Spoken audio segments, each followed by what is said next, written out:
Saudara-saudara yang dikasihi dan yang diberkati Tuhan, pada hari ini Minggu tanggal 10 Mei tahun 2020, kita dituntun lagi dengan bacaan firman Tuhan yang terdapat dalam kitab Perjanjian Lama, yaitu kitab Nabi Yunus, pasalnya yang keempat, ayat 1 sampai ayatnya yang ke-11. Kita akan membaca firman Tuhan ini dan merenungkannya, namun sebelumnya marilah kita berdoa. Kita berdoa. Kami bersyukur kepadamu ya Tuhan, sebab Engkau Allah kami yang selalu mengasihi kami dan melawat kami dengan firman-Mu untuk mengajar dan menuntun hidup kami, agar kami boleh berjalan dalam jalan yang Kau tunjukkan, dan kami boleh menikmati segala sesuatu yang Kau persiapkan bagi kami. Tapi kami sadar ya Tuhan bahwa kami penuh dengan kekurangan, keterbatasan dan ketidakmampuan untuk mengerti, memahami, dan terutama mewujudkan firman-Mu itu dalam keseharian hidup kami ini. Dan oleh sebab itu dengan penuh kerendahan hati kami mohon kepadamu, karuniai kami hikmat-Mu, agar kami berkemampuan untuk mengerti, memahami, serta mewujudkan firman-Mu itu dalam keseharian hidup kami, sehingga kami boleh memuliakan Tuhan dalam hidup yang Kau beri bagi kami ini. Berfirmanlah Engkau dalam persekutuan ibadah kami saat ini. Dalam nama Yesus Kristus, firman yang hidup, kami bermohon kepadamu. Amin. Saudaraku yang dikasihi Tuhan, minggu berjalan ini kita dituntun lagi dengan bacaan firman Tuhan dari Yunus pasal 4 ayat 1 sampai 11 yang ditulis demikian. Tetapi hal itu sangat mengesalkan hati Yunus, lalu marahlah ia, dan berdoalah ia kepada Tuhan, katanya, "Ya Tuhan, bukankah telah Kau katakan itu ketika aku masih di negeriku? Itulah sebabnya maka aku dahulu melarikan diri ke Tarsis, sebab aku tahu bahwa Engkaulah Allah yang pengasih dan penyayang, yang panjang sabar dan berlimpah kasih setia, serta yang menyesal karena malapetaka yang hendak didatangkannya. Jadi sekarang ya Tuhan, cabutlah kiranya nyawaku, karena lebih baik aku mati daripada hidup." Tetapi firman Tuhan, "Layakkah engkau marah? Yunus telah keluar meninggalkan kota itu dan tinggal di sebelah timurnya. Ia mendirikan di situ sebuah pondok dan ia duduk di bawah naungannya menantikan apa yang akan terjadi atas kota itu. Lalu atas penentuan Tuhan Allah, tumbuhlah sebatang pohon jarak melampaui kepala Yunus untuk menaunginya, agar ia terhibur daripada kekesalan hatinya. Yunus sangat bersukacita karena pohon jarak itu. Tetapi keesokan harinya, ketika fajar menyingsing, atas penentuan Allah, datanglah seekor ulat yang menggerek pohon jarak itu sehingga layu. Segera sesudah matahari terbit, maka atas penentuan Allah bertiuplah angin timur yang panas terik, hingga sinar matahari menyakiti kepala Yunus. Lalu rebahlah ia lesu, dan berharap supaya mati. Katanya, lebih baik aku mati daripada hidup. Tetapi berfirmanlah Allah kepada Yunus, layakkah engkau marah karena pohon jarak itu? Jawabnya, selayaknya lah aku marah sampai mati. Lalu Allah berfirman, engkau sayang kepada pohon jarak itu, yang untuknya sedikit pun engkau tidak berjerih payah, dan yang tidak engkau tumbuhkan, yang tumbuh pada satu malam dan binasa dalam satu malam pula.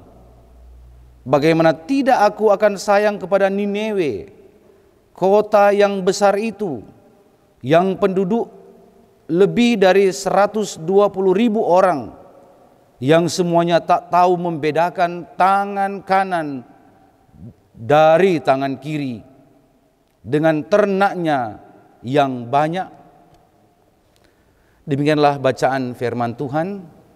Saudara-saudaraku yang dikasihi dan yang diberkati Tuhan, pada prinsipnya Yunus adalah seorang nabi yang percaya kepada Allah, sekaligus mengetahui dengan pasti sifat-sifat atau karakter Allah yang sesungguhnya. Yunus mengetahui bahwa Allah adalah Tuhan yang pengasih dan penyayang, yang panjang sabar dan berlimpah kasih setianya. Tuhan adalah Allah yang selalu menyesali terhadap malapetaka yang hendak didatangkannya bagi umatnya. Allah adalah Tuhan yang menghendaki agar manusia hidup dalam kesejahteraan. Sebab Allah adalah Tuhan yang penuh dengan kasih. Ia selalu bertindak untuk membebaskan manusia dari berbagai tekanan-tekanan kehidupan. Ia selalu datang mengangkat manusia dari berbagai kesukaran hidup, bahkan dalam perbudakan. Sebab Ia adalah Tuhan yang penyayang. Allah adalah Tuhan yang sangat rindu mengangkat manusia dari dosanya. Sebab Allah tidak menghendaki manusianya terus berkanjang dalam dosa. Itu sebabnya Allah adalah Allah yang pengampun.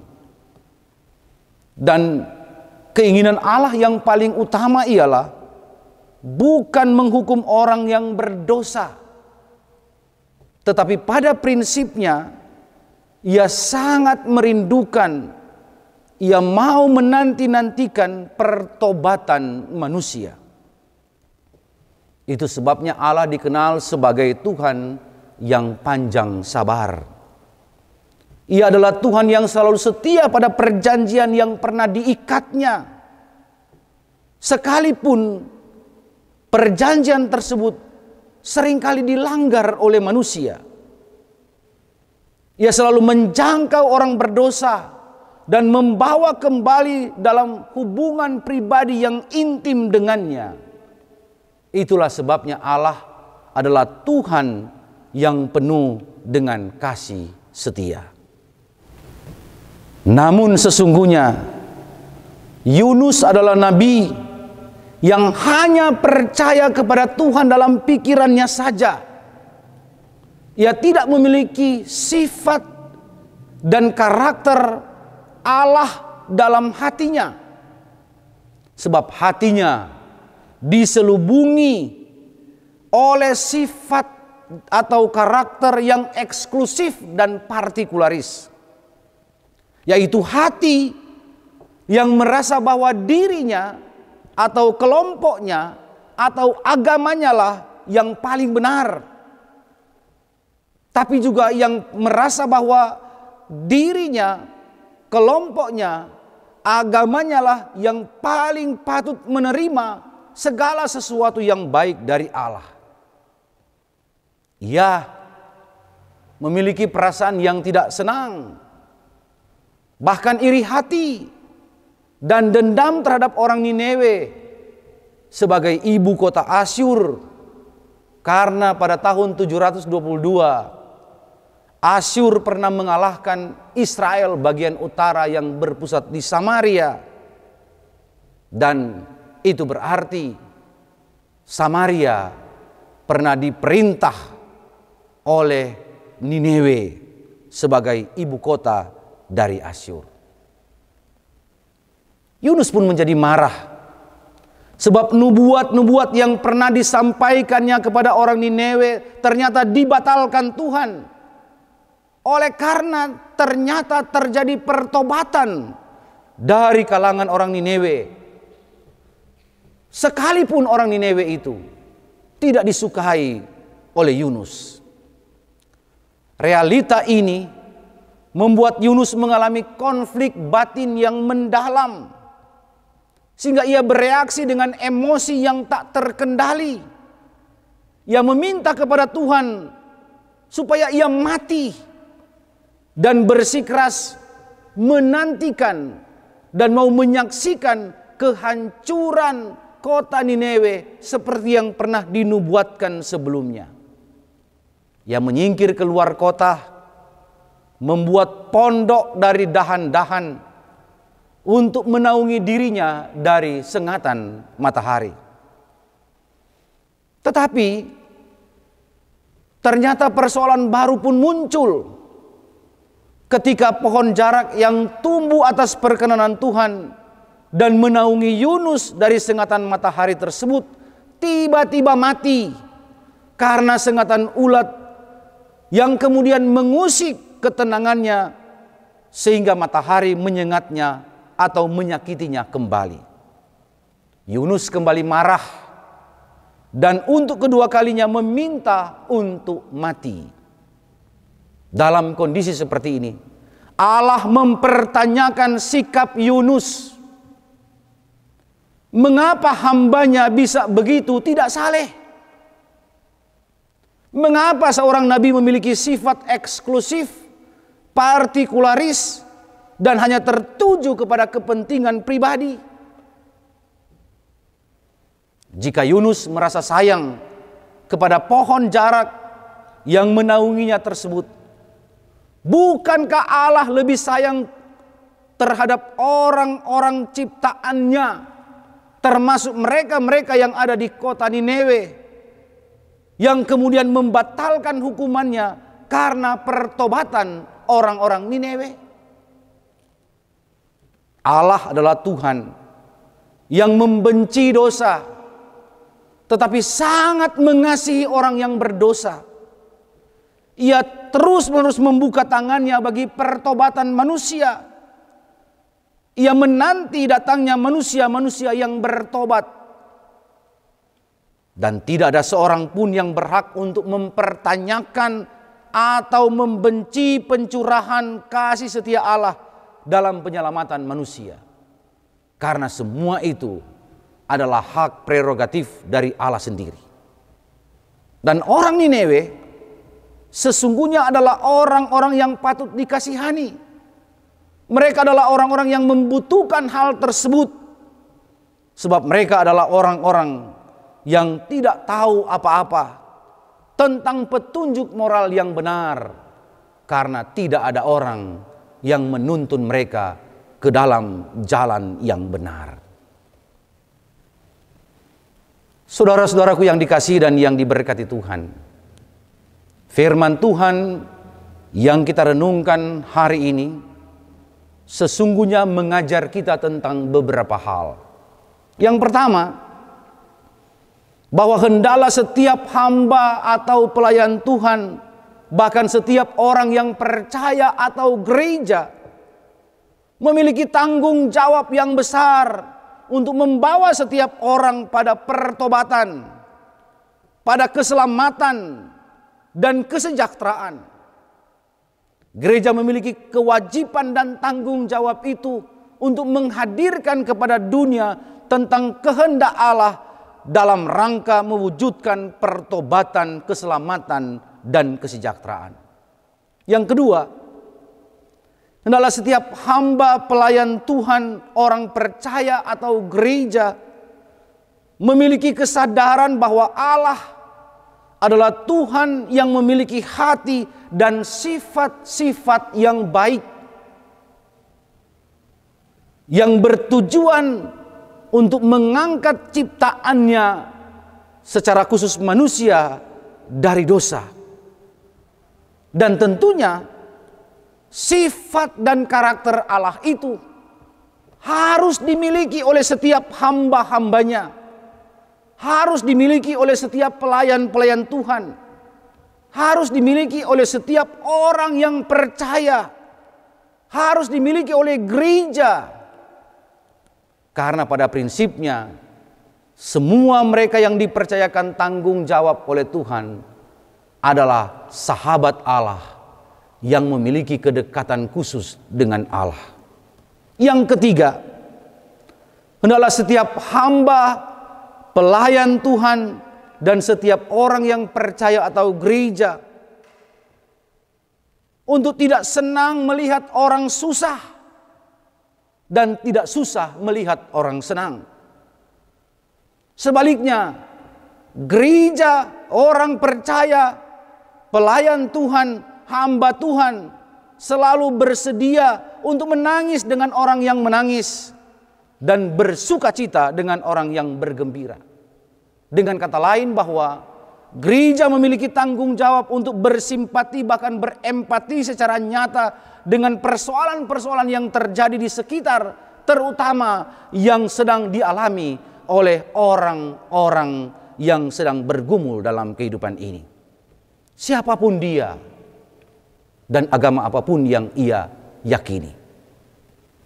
Saudara-saudaraku yang kekasih dalam Tuhan kita Yesus Kristus, di tengah pandemi virus corona atau COVID-19 yang melanda dunia sekarang ini, yang menjadi sebuah momok yang menakutkan, situasi ini sesungguhnya mengingatkan kita bahwa saat ini eksklusivisme, partikularisme, dan permusuhan adalah musuh kita bersama. Karena pada prinsipnya hal-hal tersebut sangat menghambat ternikmatinya sebuah keselamatan bersama. Sebaliknya, tatanan kehidupan yang bermoral dan berpadanan dengan sifat-sifat Allah adalah sebuah kekuatan yang menghentar kita semua pada keselamatan dan kesejahteraan. Sebab itu marilah kita lakoni peran kita masing-masing dalam satu tujuan, yaitu untuk membawa setiap orang kepada pertobatan, keselamatan, dan kesejahteraan. Tuhan memberkati saudara sekalian. Amin.